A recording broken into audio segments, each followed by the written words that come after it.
Welcome back to NBA Cinema. So today we got to talk about Scott Foster's issue with Chris Paul, and Gilbert Arenas letting us in a little bit more in depth about what's going on. And Chris Paul hinted at it in his press conference. He said that Scott Foster and his son had an issue back in the day, and that's what made it become personal. We know it's well documented how when Scott Foster's a league crew official and he's officiating games Chris Paul is in, how many losses Chris Paul has suffered at the hands of him. And some of the personal things that happened, Chris Paul didn't go too far in depth, but he did make it known that it was personal, and these type of things transpired where it spilled into him coming after his son. And Chris Paul's son, back at that time was a small kid, and we're going to take a look at what Chris Paul said first. I want to catch people up that may have missed this, or this may have got by them and they probably hadn't been following it as close, but I'm going to show you what Chris said after the game. I'm going to show you what Gilbert said last week, and that third clip I'm going to show you is what Gilbert is disclosing to the public now about Scott Foster and Chris Paul's interaction. Let's peep it. We had a situation some years ago, and it's personal.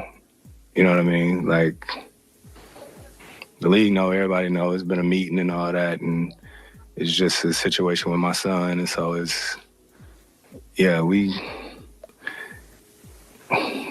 so I'm okay with a ref talking, saying whatever, saying just don't use a tech to get your point across, you know what I mean? So I got to do a better job making sure I stay on the floor for my teammates, but yeah, that's that.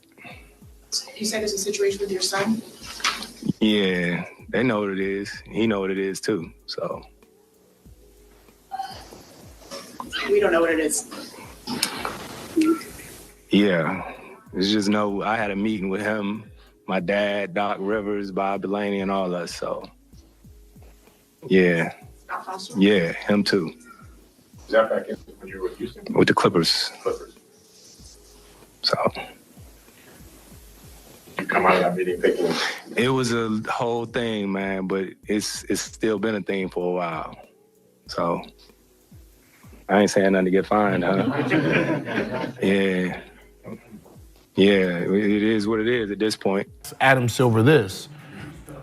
If I'm a player, I'm playing a game that's emotional. I'm acting in real time, real human emotions. And when I don't control my emotions, a ref can give me a technical, which means whatever I said to him irritated him so bad that he didn't control his emotions, and he gave me a tech. So my emotions led to him being emotional, but he gets to give me a tech for it, and that's fine. How? Not fine. It's not fine. He's supposed to be the most cool and collected motherfucker on here because there's nothing for him. He doesn't leave here with a win or a loss. Whatever he does, 6,000, 3,000, whatever he makes, he gets it no matter fucking what. No one's just, what's the ref's record? Right. What's Billy's record? What is 0 and fucking 0? His whole career, 0 and 0. There's no win or loss. You just look at the game. Fuck you, ref. Fuck you, ref. That's why you missed the shot. That's why you missed the shot. That's why you got subbed out. What is the emotion? Why? What are you? What do you gain for throwing these people out? Tech? Yeah. You call me what?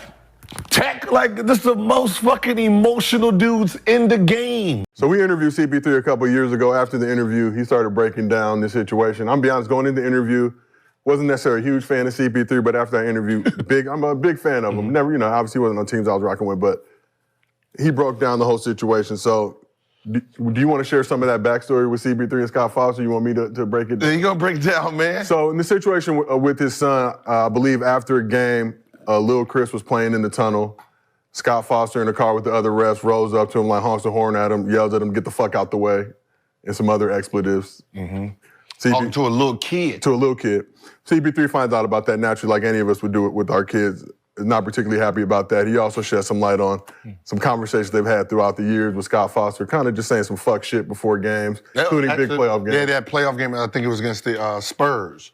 when he went up to him, said, "Hey, you know you haven't won against me on closeout games." Like told him to his face, "You know you haven't won." Like, what the fuck are you telling me that for? Boom, loss. So, you know. But yeah, the league had to step in because Chris Paul wanted to put them hands on him, as he should. Scott need to be fired.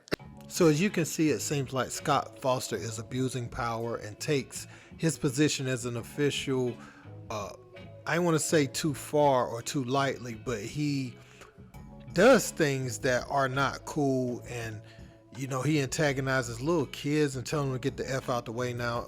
It don't even matter, but it's crazy if he specifically directed that towards Chris Paul's son. You know, where if he rolled down the window or whatever he was doing, looked at him and told him to get the F out the way.